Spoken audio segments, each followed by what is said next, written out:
gentlemen, a man who is going to be on your television for the next 6 months every damn day. He's a dog, former teammate of ours.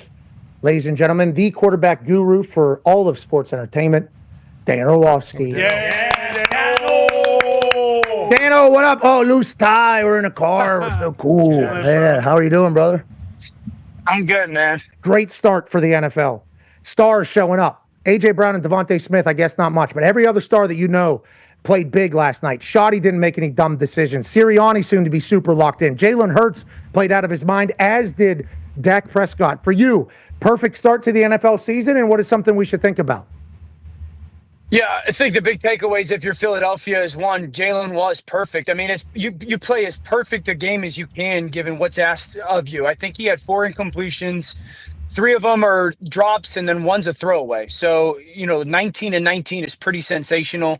And I think this, carried the team in many ways. They didn't dominate running the football. The receivers weren't a massive part of it. But, I think, and I've learned this and kind of evolved with my thoughts on Jalen and my perspective of him is he just is one of those guys that just seems to do whatever it takes to win the football game and whatever it takes to have that play be successful and win that football game because, Dallas, I don't know what the numbers are, but Dallas seemed to play a ton of zone coverage and just keeping everything in front of them. Contrast to what Dallas used to be under Dan Quinn and Zim, it was like man pressure, man pressure, man pressure. This was just zone after zone after zone. And the lack of rush discipline, when no one's open, quarterback has to throw the football, wait for a seam, and when those defensive linemen get on different levels, that's when he hurts you. And so I think if you're Philly, you're like, our quarterback looked absolutely fantastic. I think the second thing is, one, the defensive penalties. I'm not telling everyone overly concerned about them, but they got to be addressed. Those 9 penalties, I think, for over 100 yards, what are we actually doing? So I think from that perspective, you're going defensive penalty you didn't love. And then opposite Quinyon Mitchell has to be a conversation. Jalen Carter's going to impact how long a quarterback can hold the football, no doubt. He's defensive player of the year candidate. But if I talked about it all day yesterday, everyone knew hey, they're going to throw the ball opposite Quinyon Mitchell. And then Dak comes out and does it basically all game. That's got to have your attention. And so I'm not sitting there saying it's panic mode, but that's got to have your attention. So you play your C game and win. If you're Philadelphia, that's got to feel good. I think if you're Dallas, you got to be crazy encouraged. One, you beat yourself. So that's, how do you want to look at it? But 4 drops and the Miles Sanders fumble, shout out to Zach Bond. The play by Zach Bond is absolutely phenomenal. But the Miles Sanders fumble is huge because it doesn't happen unless Zach tracks him down. And seeing where Bond comes from is nuts. So you beat yourselves if you're a little bit from Dallas, but you go, man, Shoddy had us operating. I heard you guys talk about it. We looked like a competent football team. Operation, they were all over it. The interior part of your offensive line looked very good. Again, no Jalen Carter, so that factors in, but you're trying, positives. Dak looked great. I thought Dak looked better last night. Dak looked better last night than he did at any point last season. And I actually thought the run defense was solid, solid. So I think there's a lot of encouragement if you're with Dallas as well. Dano, if you're playing against, say you're Dallas defense, you're playing against Jalen Hurts. We saw how many times he can hurt you with his feet and his presence in the pocket. When someone would peek or they'd collapse inside one of those edge rushers and give him a giant lane, and maybe the defender's backs were turned, whatever the coverage was. What would you do if you're trying to play Jalen Hurts? What would teams in the future? What can they do to try to stop this guy? Well, isn't that what they're supposed to do, too? Isn't that's supposed to be the answer, right? Is zone with eyes on the quarterback, yeah, but right? To me, it looked like their backs were turned a lot chasing guys. If they're playing zone, we're here, we're looking at quarterback the whole time, and we might drop at an angle, but we probably have 6 underneath guys with our eyeballs on the quarterback in case he runs. Yeah, it seems AJ, this clip, it seems like this has a lot of match personality or principles to it. Especially for everybody. Yeah, AJ could speak to it better than me, but you're playing zone defense, and then when a person on the other team, receiver, tight end, back, comes to your area, you match them. So it becomes a man type of coverage. I think in these situations, your rush just has to be crazy disciplined. You have to force him to stay within the pocket, and then you have to have a spine. I asked Brewski today, I'm like, why no spine? He's like, well, then I'm taking somebody away from coverage. And so obviously a huge conversation last night is, man, A.J. Brown gets 1 target and, Devontae Smith has only 3 catches, but that's the style of defense that Dallas was playing. Dallas decided – under Eberflus, they were going to play in that shell umbrella coverage. They were going to keep the ball in front of them. They weren't going to give you the opportunity to throw that go ball down the field to A.J. Brown one-on-one. And they were going to minimize that part of the game. If you think about, like, the only ball that goes over their heads is Dotson. But I go back to last year. I mean, think about how they start the Super Bowl.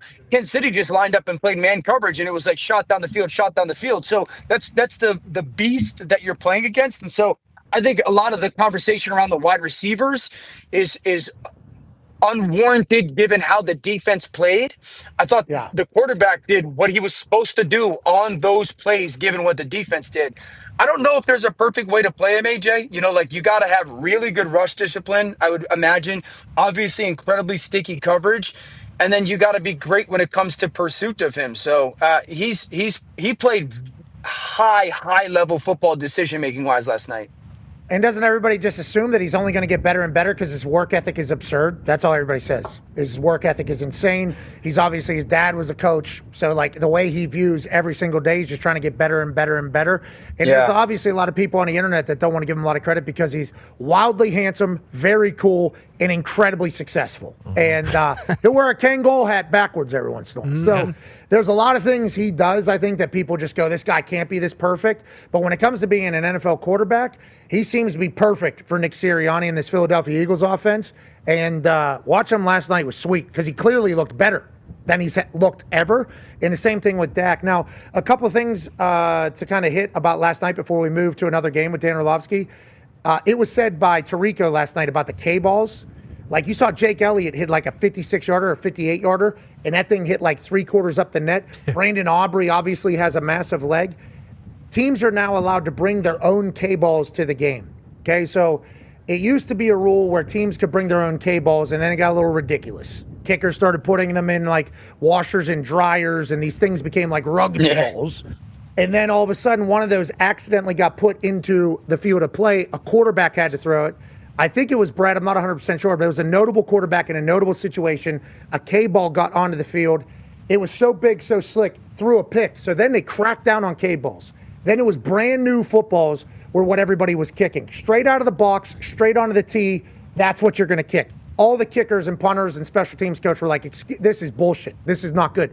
So then they made a rule for like 10, 15 years where equipment managers, one from each team, would have a 30-minute time frame before the game where they would go into a locker room. There would be an NFL official watching them. They were allowed to have one brush, one bottle of water, and they had 30 minutes to break in 7 balls. So our guy, Frog, had great Christmases because he was probably the best in the entire league at breaking in these balls. But then we play against somebody else or another team that had a shitty ball breaker. That ball would make it onto the field. And when it comes from like a brand new ball to a well broken in ball, which is what these guys are going to be able to take into the game, Froggy was able to break it in about halfway.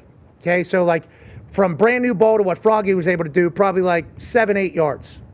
7-8 yards. For a ball that's getting brought into the game, now it has to get stamped of approval. It can't just be the rugby ball that they had back in the day.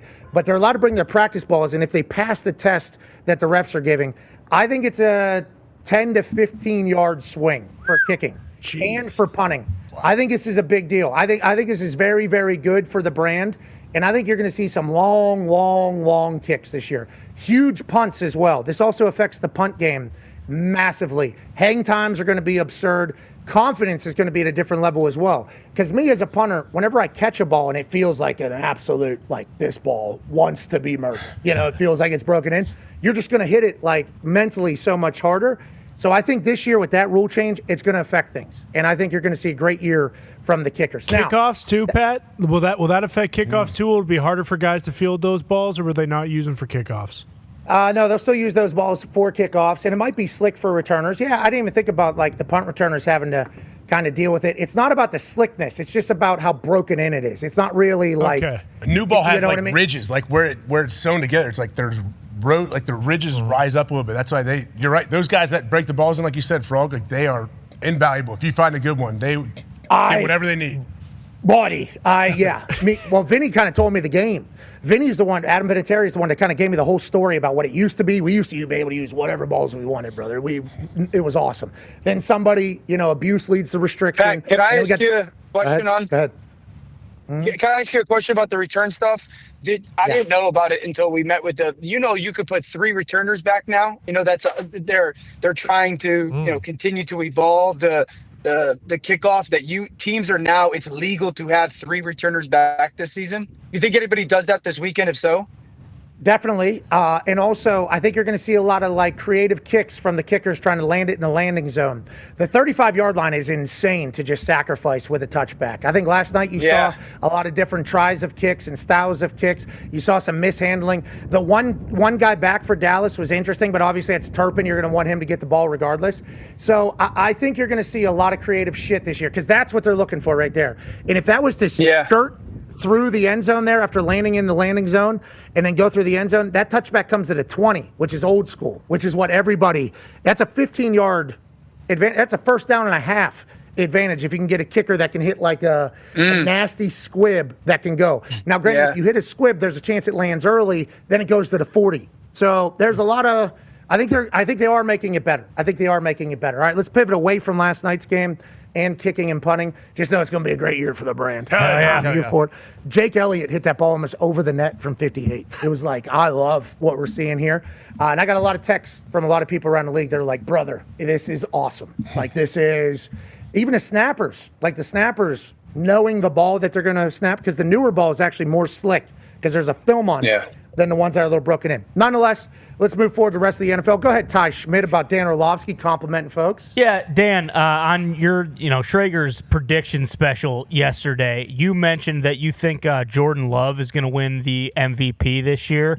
And, when you just look at the Packers last year, riddled with drops. They had a lot of them. They're hoping Matthew Golden, I guess, is going to be the number 1 guy. And they're Josh Jacobs is the bell cow there. He's kind of the centerpiece of the offense. So I guess I'm just curious, why do you think Jordan Love is going to win MVP this year? And is that maybe just, excitement around the Packers with, Micah Parsons getting there and now everyone's kind of picking him to go to the Super Bowl?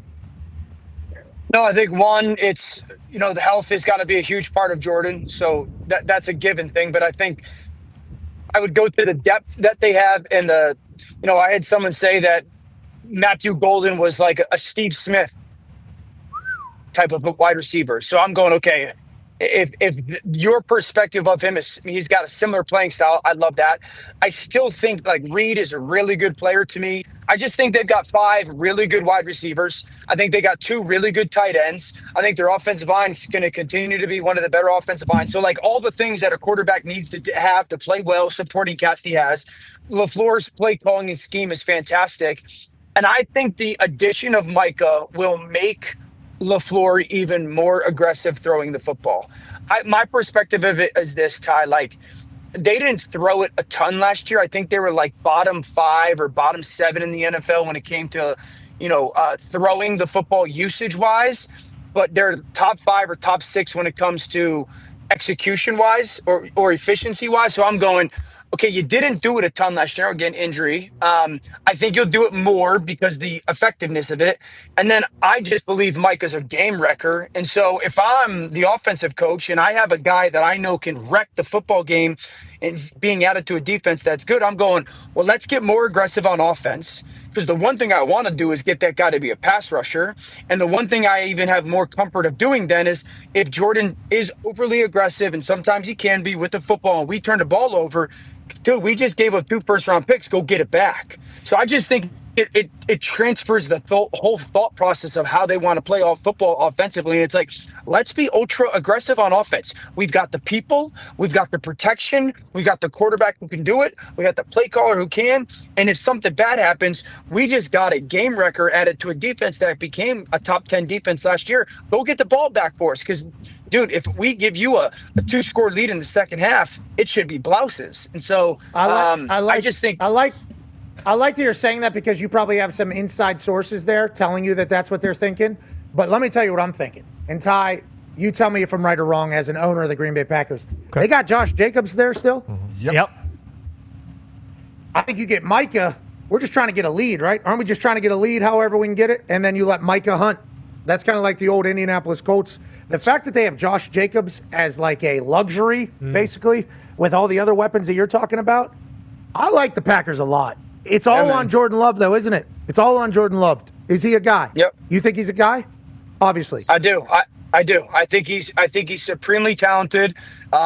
He's obviously got a ton of experience under his belt now, and I think it's that year that they've got all the people around him. They've got all the necessary roles, or people that fill those roles. I'm a fan of his, and part of it too. I just believe that scheme is perfect a fit for like his physical skill set. Oh, you're done speaking, Dano. Dano, when you look around, Christian McCaffrey, sorry, I thought you were still going on that one. Hey, you see this Christian inside voices there coming out. Sorry, go ahead. So you see this Christian McCaffrey news. We see he's added the injury report. What is it? Achilles, foot? I don't know exactly. Calf. How worried are you? What are your insiders telling you? We know you got people dialed in at every single facility in the NFL, but what is this offense if Christian McCaffrey is not out there somewhere close to 100%? Yeah, this is no insider information. I'm not overreacting to it. I know he's dealt with calf. I think in the past, I believe the season was like Achilles tendonitis, and maybe calf was part of a training camp last year or the year before.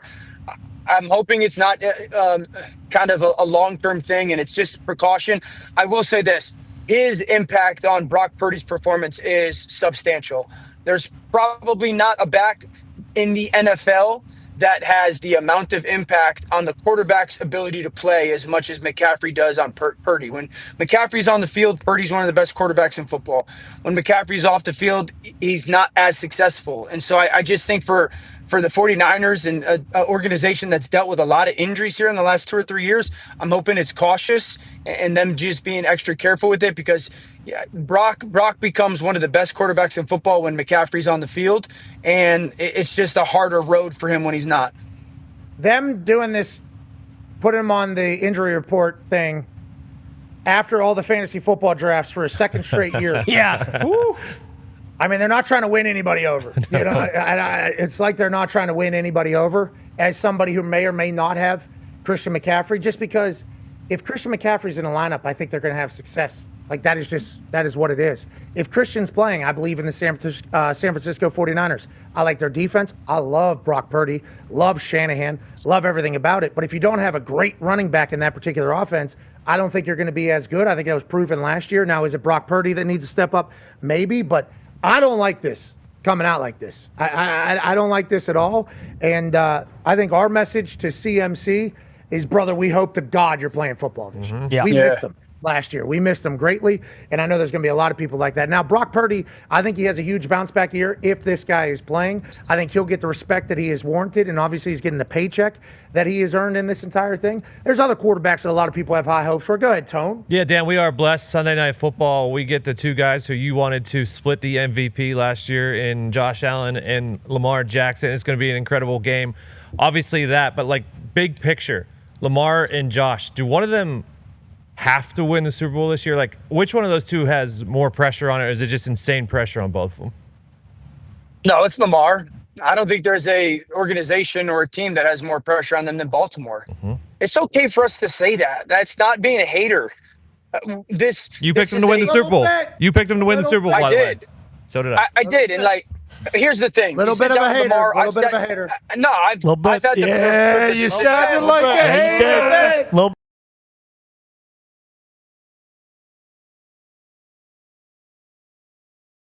Of a hater. Like, I'm the opposite of that when it comes to a lover.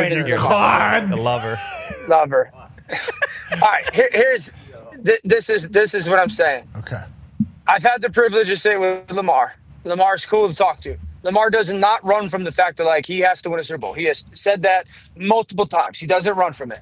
This is an organization that sits right now, okay? They have a coach who's won the Super Bowl. They have 5 first-round picks in their secondary. They have a quarterback who's a 2-time MVP. Bud. They have a roster 1 through 53 that is arguably the best in football. What? And arguably the best in their conference. What? There's not many better situations or setups for teams to go win the Super Bowl. Chuck Pagano. Okay, so I understand that there's a mountain, in relation to Kansas City. And I understand Buffalo is fantastic and Josh is fantastic. But Baltimore is the better roster 1 through 53 than those two places. They got a quarterback that's able to stand across the field and be like, I can play with you too. And so Yeah, like he's got to go win the Super Bowl. No one really cares what Lamar does during the regular season. I think we all love watching it, and it's all awesome and whatnot.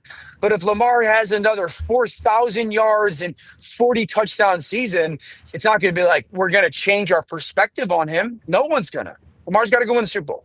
Same could be said for Josh Allen. I don't think Josh has the 1 through 53 roster that Lamar does, but Lamar's got to go win Super Bowl. I respect that. And Connor tried to get you to acknowledge it. Chuck Pagano, also senior assistant for that defense. Amen. And the only reason why he's doing that is because, A, he loves Harbaugh, loves that Ravens team, but he's trying to win a Super Bowl. You know, Chuck sees all his friends have Super Bowls. You know, he goes to an event, golf outing, everybody's introduced. Okay? Super Bowl champion, Super Bowl champion, Super Bowl champion. Ladies and gentlemen, former head coach for the Indianapolis Colts and defense coordinator for the Baltimore Ravens, Cleveland Browns, Miami University of Miami, Chuck Pagano.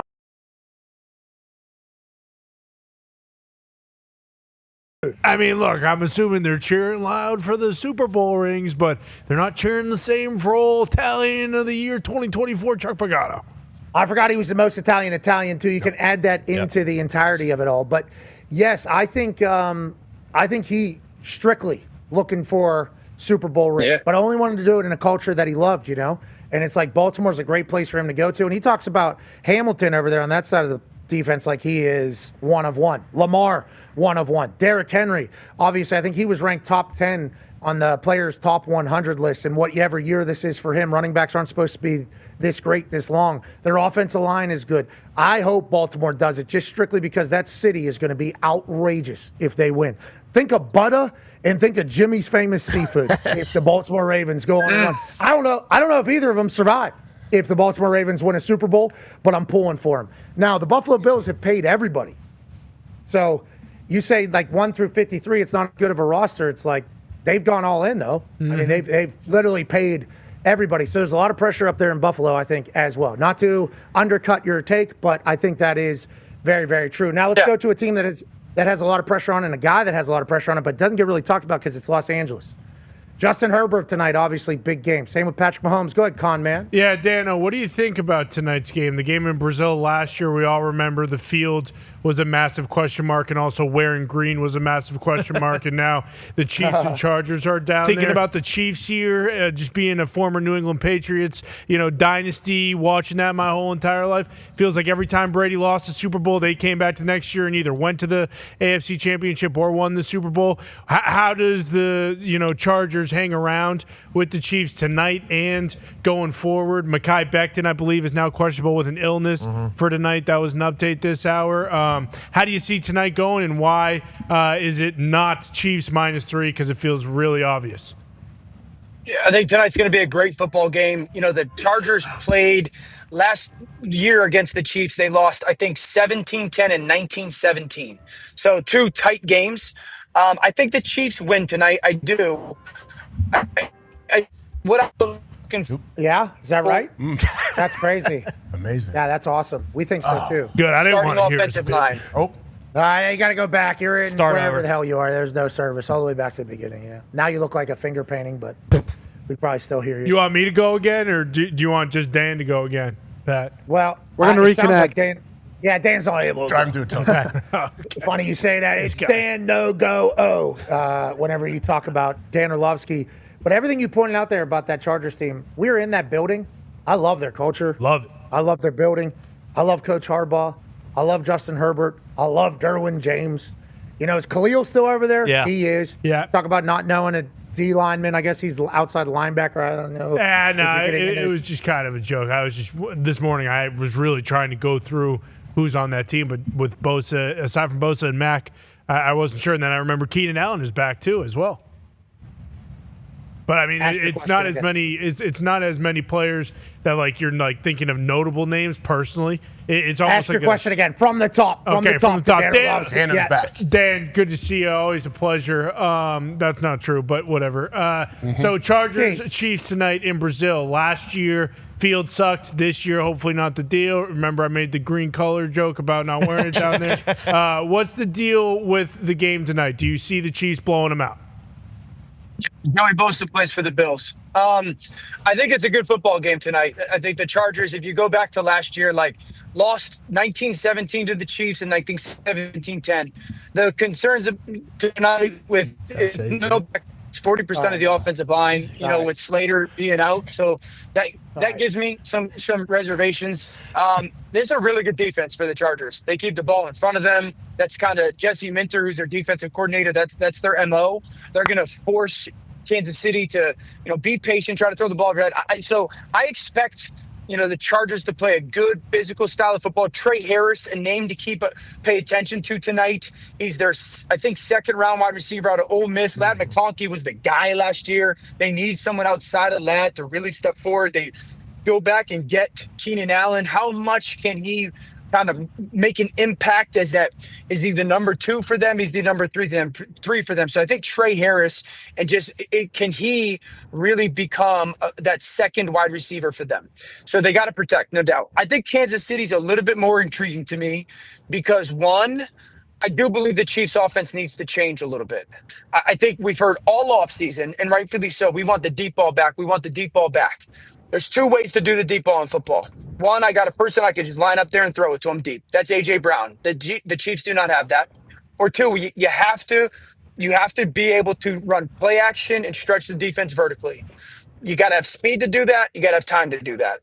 They have the speed. Hollywood Brown, Xavier Worthy, Thornton. Do they have the time? Does the new left side matter? With Simmons and Kingsley on that left, do they matter? Are they a viable starting left side offensive line wise? Because this Chargers defense does have some impactful edge rushers that are really good players. Okay, so that's the number one thing. And do they call it? I want to see how different that offense is now. No Rashee Rice. Rashee Rice, their best receiver. Who steps into that role? Because all they did with Rashee Rice last year was get him running. Who's that guy? Is it going to be Trav? Is it going to be Juju?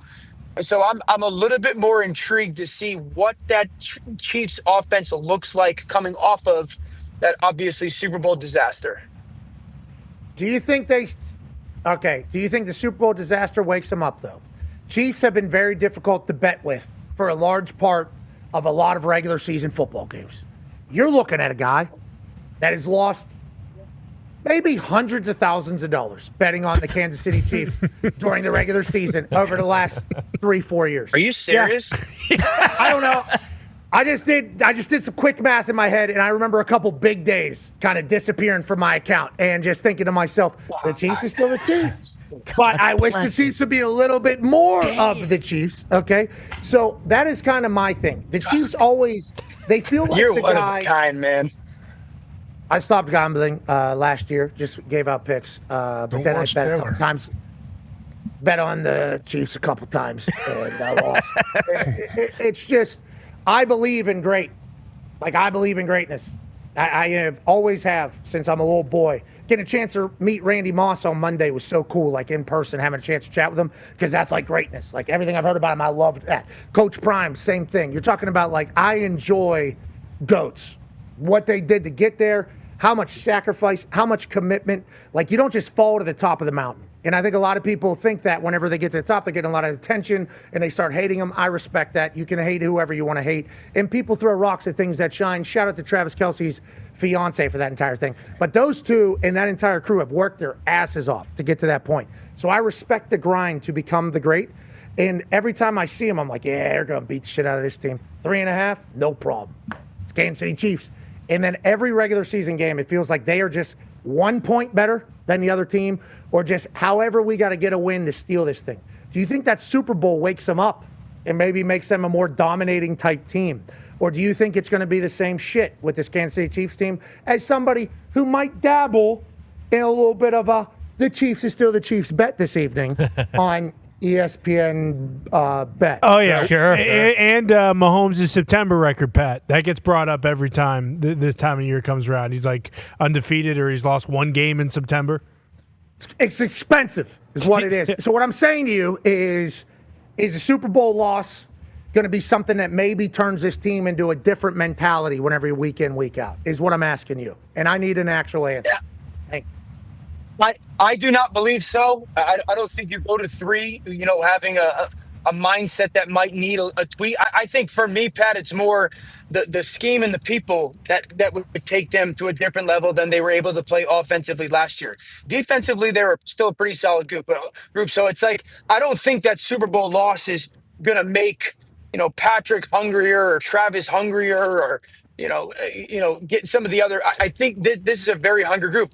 I still sit there and I go, they got to evolve schematically. I firmly believe that. I think that might be something coming off of the Super Bowl loss, realizing, we couldn't just play drop back ball anymore and we couldn't protect. So again, that's why I go to is the left side good enough? And is the scheme, giving them the opportunity to throw the ball downfield? I think this offense is going to look very different in November than it does this tonight in September because of Novershi Rice. So, I maybe crystallize their thoughts, but then again, Pat, the division's better. The division's better. The Chargers are a better football team right now than they were last year. So it's I agree with you. I think this is a great football team that has great players and it's a great organization. But I don't think last year's Super Bowl loss changes how they go about their business. All right, quickly, last question. Let's stay in the AFC West. Bo Nix only looks for his first read, then he panics. That's what I'm hearing. That's what I'm hearing. Did you hear that as well from Jeffrey? I didn't. Who said this? Jeffrey Simmons of Tennessee Titans says that, when he watched Bo Nix, he gets to his first read. If that's not open, then he scrambles and runs for his life. And then Sean Payton responds, I think he should just worry about the game. He does the entire give and take. Bo Nix, we're all expecting to be great, right? A lot of people think that the Denver Broncos are going to be the team that maybe goes on a run in this entire AFC with how great their defense is. We only have a couple minutes, a minute or two here. Bo Nix about to have a huge year too, in your eyes? Yeah, I believe Bo Nix takes a big jump and it kind of carries over what we saw at the last half of last season. You guys hear me say this. There's three things I think all quarterbacks and specifically young ones need to play at a really high level. One, do you have the scheme and the play caller to really hurt defenses? Check. Two, do you have the offensive line to give you the time to do it? Check. And then three, do you have the proper amount of weapons to get the football to? And I'm not telling everybody, yes, my answer is, I'm not telling everybody they got Jamar Chase and T. Higgins, but I like Sutton. I think Franklin's going to take a step forward. I'm a Mims guy. I think the addition of Evan Ingram gives them people to get the ball to in space. So this, I think Bo Nix is going to have a really, really good year. I think in your super duper prediction special with Peter Schrager, who we love, by the way, you said the Broncos winning the division, I believe, right? Didn't you have them coming out of the AFC West? Wow. Yeah, I do. 10-7 last year with $89 million of dead cap space. A dead cap space is gone. I think it's best lines of scrimmage, offensive and defensive line, reigning defensive player of the year. It's a loaded roster. I think they're going to be a very, very good football team. All right, we appreciate the hell out of you, Orlovsky, joining us on your ventures from New York through No Service Town to Bristol. You're the man. Have a great weekend. Later, bud. Later, guys. Thanks, See you, Dan. Dan. All right, Dano. Happy season, Dano. Happy season, Dano.